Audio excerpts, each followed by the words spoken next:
Shalom, saudara-saudara, kita bertemu kembali dalam mendengarkan firman Tuhan.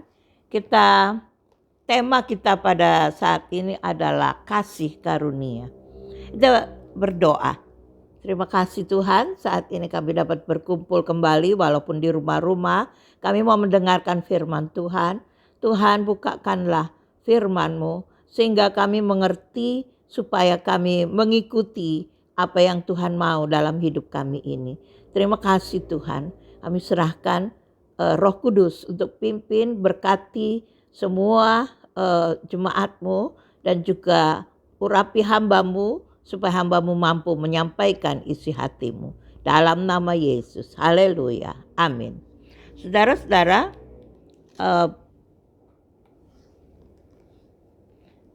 tema kita adalah kasih karunia. Kita baca dalam Efesus pasal 2 ayat 4-7. Tetapi Allah yang kaya dengan rahmat, oleh karena kasih-Nya yang besar, yang dilimpahkannya kepada kita, telah menghidupkan kita bersama-sama dengan Kristus, sekalipun kita telah mati oleh kesalahan-kesalahan kita, oleh kasih karunia, kamu diselamatkan. Dan di dalam Kristus Yesus, Ia telah membangkitkan kita juga dan memberikan tempat bersama-sama dengan Dia di surga.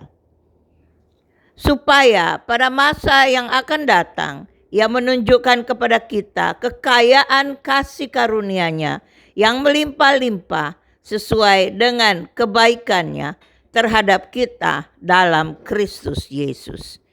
Saudaraku, kasih karunia itu dalam bahasa Ibrani adalah ken. Dalam bahasa Yunani adalah charis. Yang menunjukkan, yaitu satu artinya, kasih karunia adalah menunjukkan perbuatan seseorang atasan yang menunjukkan kepada bawahannya kasih karunia, padahal sebenarnya bawahannya itu tidak layak menerimanya. Jadi satu perbuatan yang ditujukan kepada bawahan, padahal bawahan itu tidak layak untuk menerimanya. Jadi juga kasih karunia adalah pemberian Allah kepada manusia, padahal manusia itu tidak pantas untuk menerimanya.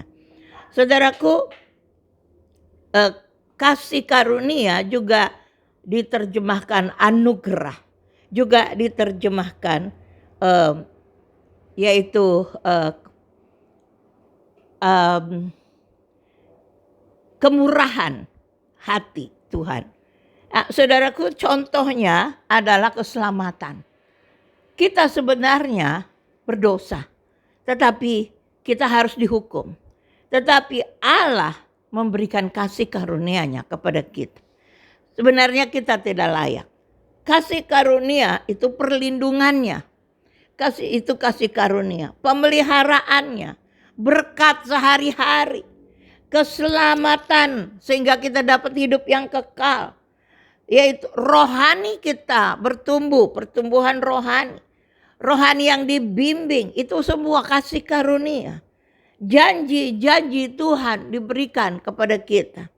Saudaraku, pengertian kasih karunia Allah kita gali lagi supaya kita mengerti arti daripada kasih karunia Allah.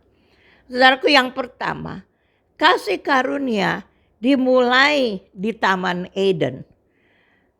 Pada waktu manusia jatuh dalam dosa, Tuhan membunuh seekor binatang untuk menutup dosa Adam. Kemudian Allah mengambil kulit binatang itu dan menutup tubuh Adam dan Hawa, sebab mereka kedapatan bertelanjang. Nah, saudaraku, Allah dapat saja membunuh Adam dan Hawa, kemudian menciptakan yang baru.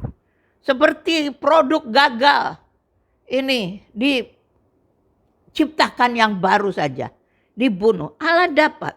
Tetapi Allah memilih untuk menciptakan satu cara supaya manusia diperdamaikan dengan Dia. Saudaraku, kita lihat di dalam Kejadian pasal 3 ayat 21. Kejadian 3 ayat 21.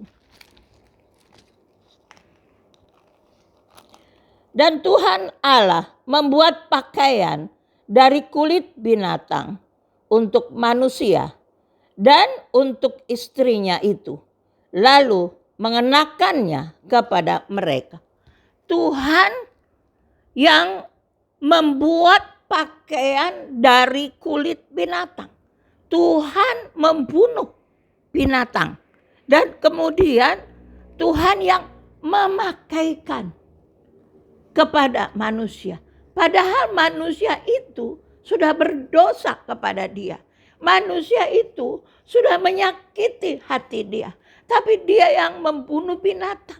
Dia yang memakaikan pakaian itu kepada Adam dan Hawa. Saudara, bayangkan kasih karunia. Kasih karunia yang pertama terjadi di Taman Eden. Saudaraku, manusia tidak layak menerimanya. Manusia tidak layak menerima kasih karunia itu. Dan saudaraku, kita belajar lagi yang kedua. Yang kedua, itu dikatakan bahwa Musa mendapat kasih karunia dari Allah. Kita baca lagi di dalam Keluaran pasal 33. Keluaran 33 ayat 11, kemudian ayat 15 sampai 19. Dan Tuhan berbicara kepada Musa dengan berhadapan muka, seperti seorang berbicara kepada temannya. Kemudian kembalilah ia ke perkemahan. Tetapi abdinya Joshua bin Nun, seorang yang masih muda, tidaklah meninggalkan kemah itu. Lalu berkatalah, dan kemudian kita sambung ayat 15 sampai 19. Berkatalah Musa kepadanya, jika engkau sendiri tidak membimbing aku, jangan suruh kami berangkat dari sini. Dari manakah gerangan akan diketahui bahwa aku telah mendapat kasih karunia di hadapanmu, yakni aku dengan umatmu ini. Bukankah karena engkau berjalan bersama-sama dengan kami, sehingga kami, aku dan umatmu ini dibedakan dari segala bangsa yang ada di muka bumi ini. Berfirmanlah Tuhan kepada Musa, juga hal yang telah kau katakan ini akan kulakukan, karena engkau telah mendapat kasih karunia di hadapanku, dan aku mengenal engkau. Saudaraku, pertanyaan Musa, dari manakah di dalam ayat 16, dari manakah gerangan akan diketahui bahwa aku telah mendapat kasih karunia di hadapanmu? Ya, dari manakah gerangan akan diketahui bahwa aku mendapat kasih karunia di matamu? Saudaraku, kita tidak dapat kasih karunia jika Tuhan tidak berjalan bersama kita. Sebab itu yang dikatakan, sehingga kami, aku dan umatmu ini dibedakan. Itu pertama. Yang kedua, yaitu karena, bukankah karena engkau berjalan bersama-sama dengan kami. Bukankah karena engkau berjalan bersama-sama dengan kami. Jadi kasih karunia kita dapat karena kita berjalan bersama-sama dengan Tuhan. Apa yang harus kita kerjakan supaya Tuhan berkenan kepada kita? Tuhan berjalan bersama kita. Saudaraku, dikatakan bahwa Tuhan mengenal, berarti yang pertama harus ada hubungan akrab.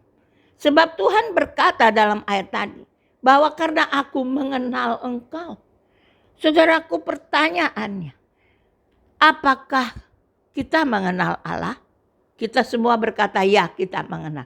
Apakah Allah mengenal kita? Saudaraku, karena firman Tuhan berkata, Yesus berkata, ada satu saat nanti bahwa engkau akan berkata, Tuhan, Tuhan. Tetapi Tuhan berkata, enyahlah daripadaku, aku tidak mengenal engkau. Nah, kasih karunia didapat bila Tuhan berjalan bersama-sama dengan kita. Saudaraku, apa yang harus kita kerjakan? Berarti hubungan kita harus akrab. Harus ada komunikasi yang akrab dengan Tuhan. Orang tidak akan berjalan bersama-sama kalau tidak mengenal orang itu. Saudaraku, sebab itu berikanlah dirimu untuk dikenal oleh Allah. Yaitu dengan sungguh-sungguh kepada Dia. Dengan banyak mengambil waktu dengan Dia. Selidikilah firman Tuhan. Banyaklah berdoa. Buat satu komunikasi dengan Tuhan. Saudaraku, contoh Henokh. Henokh itu dikatakan bahwa Henokh hidup bergaul dengan Allah. Saudaraku, sebab itu Allah mengenal dia. Saudaraku, kasih karunia hanya didapat apabila Tuhan berjalan bersama kita.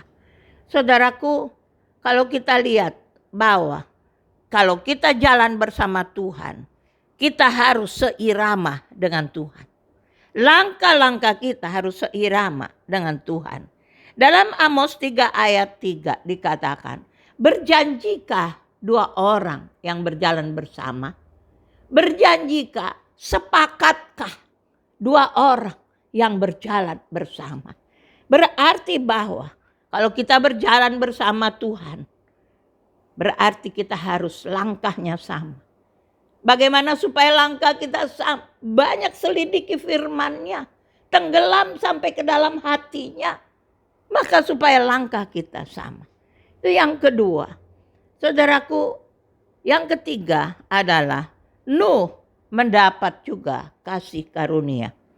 Kita lihat di dalam Kejadian pasal 6. Kejadian pasal 6 ayat 7 sampai 9.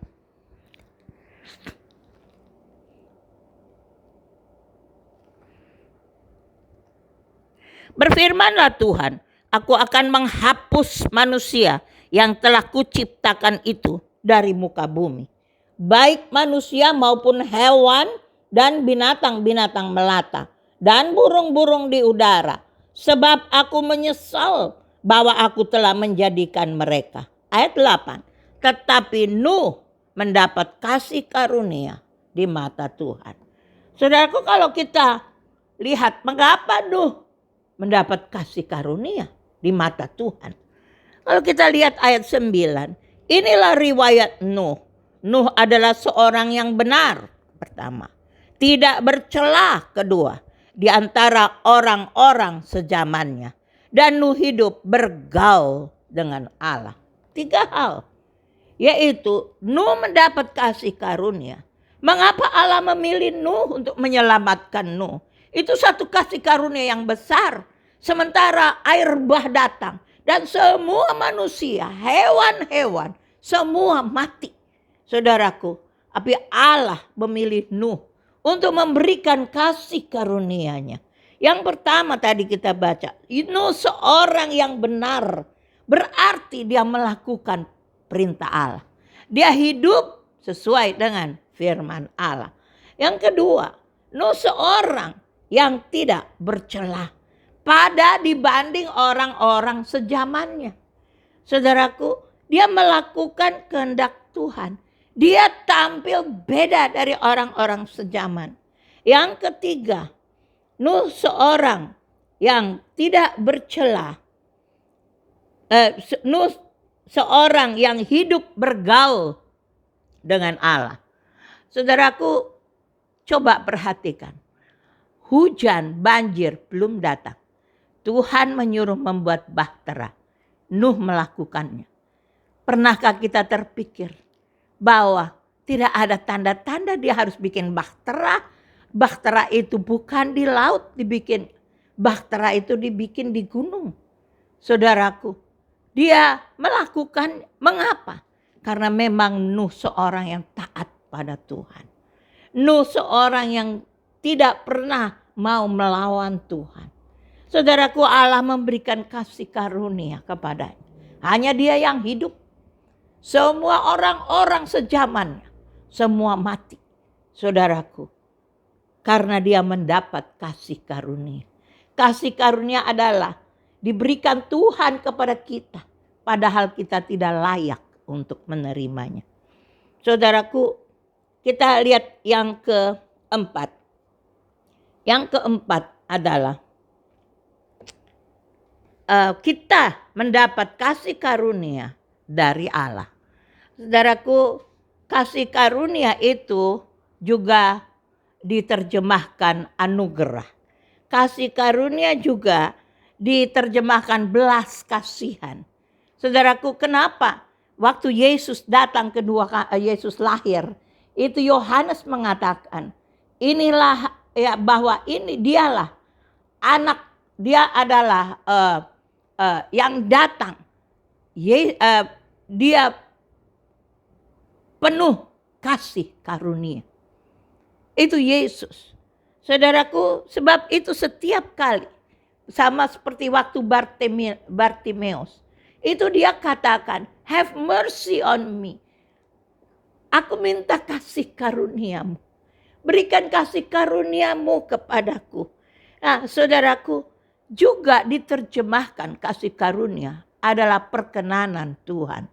Kadang-kadang kita berpikir bahwa, perkenanan Tuhan itu kita kurang tangkap.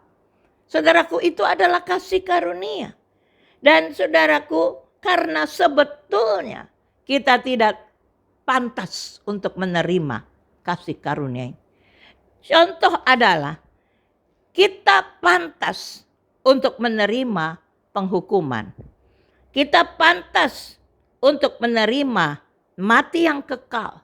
Kita pantas untuk mendapat hidup neraka, saudaraku, selama-lamanya. Itu yang kita pantas. Tetapi Allah memberikan kasih karunia-Nya kepada kita. Satu pemberian yang sangat berharga. Jadi saudaraku, Allah menahan murkanya dan memberi kita anugerah keselamatan. Saudaraku, kalau kita perhatikan lagi tadi bacaan tadi di dalam Efesus pasal 2. Efesus pasal 2.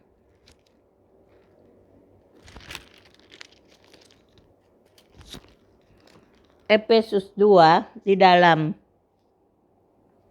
ayat 4 dan 5.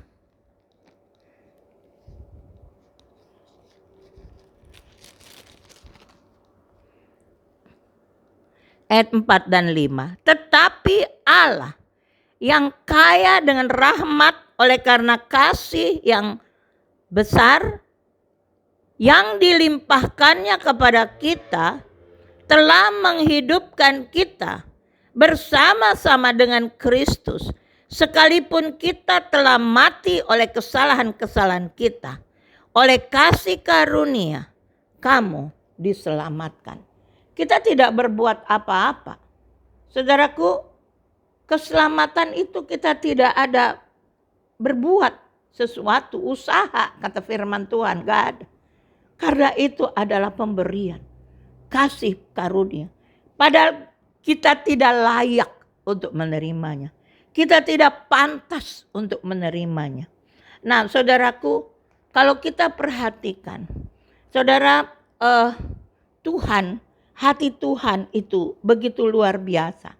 Di dalam Keluaran 33 ayat 19b, Tuhan berkata, ini Keluaran, aku akan memberikan kasih karunia kepada siapa yang kuberi kasih karunia, dan mengasihani siapa yang ku kasihani.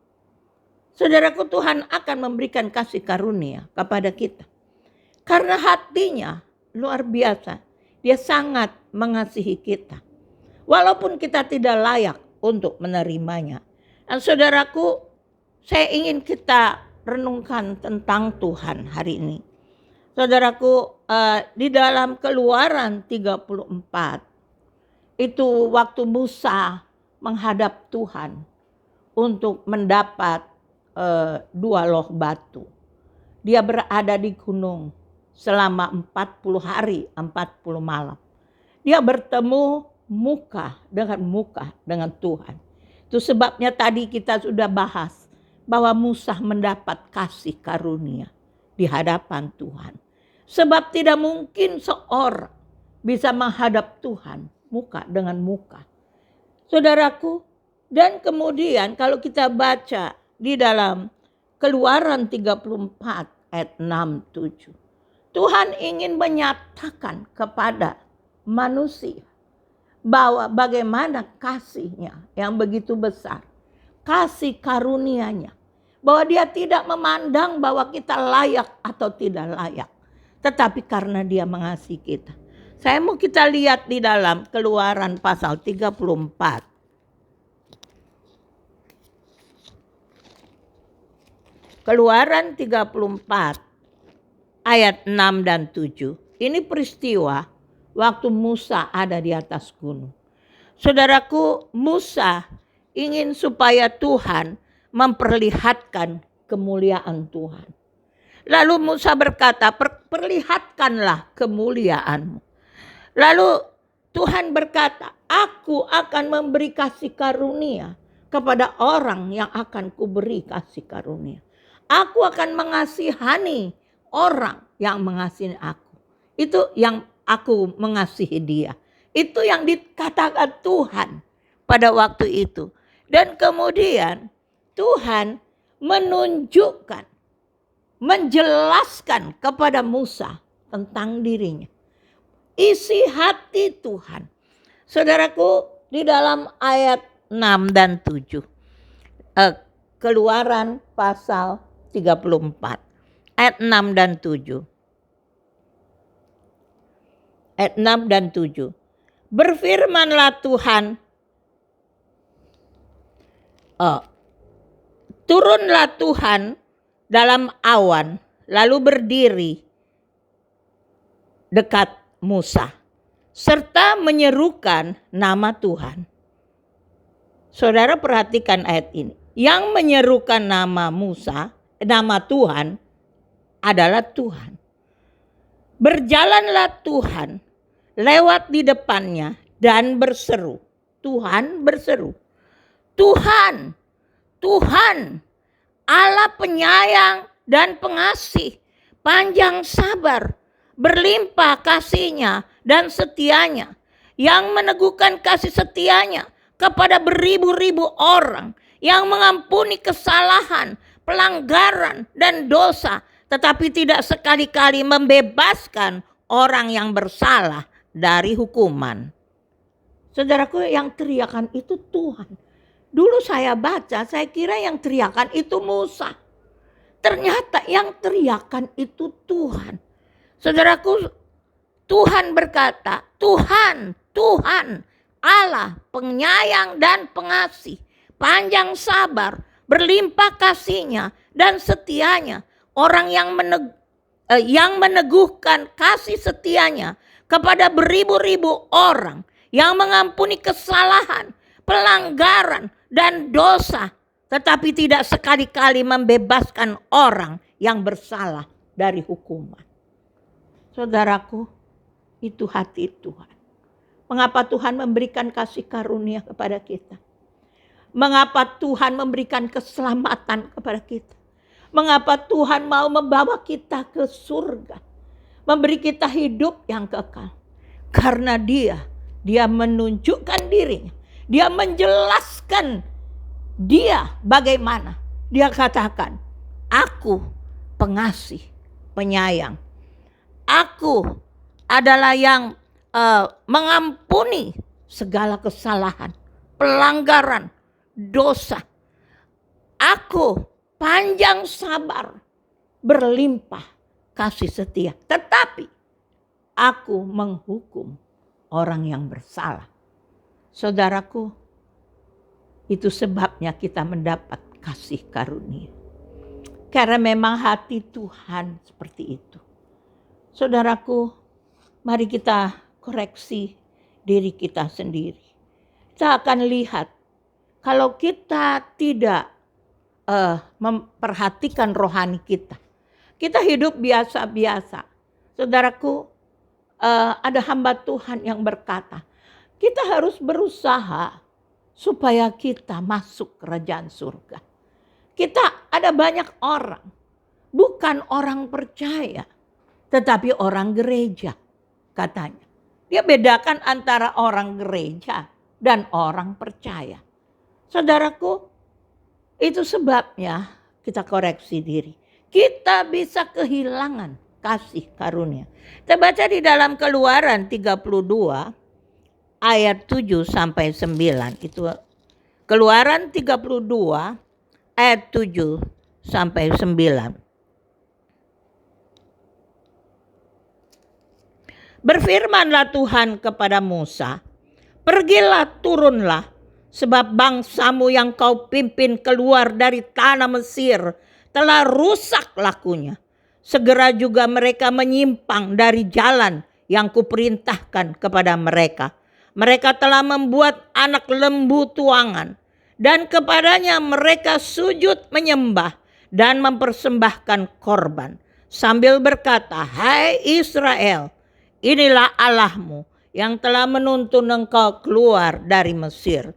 Lagi firman Tuhan kepada Musa, telah kulihat bangsa ini, dan sesungguhnya mereka adalah suatu bangsa yang tegar tengkuk.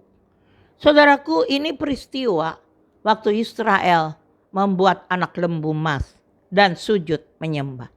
Apa kata Tuhan?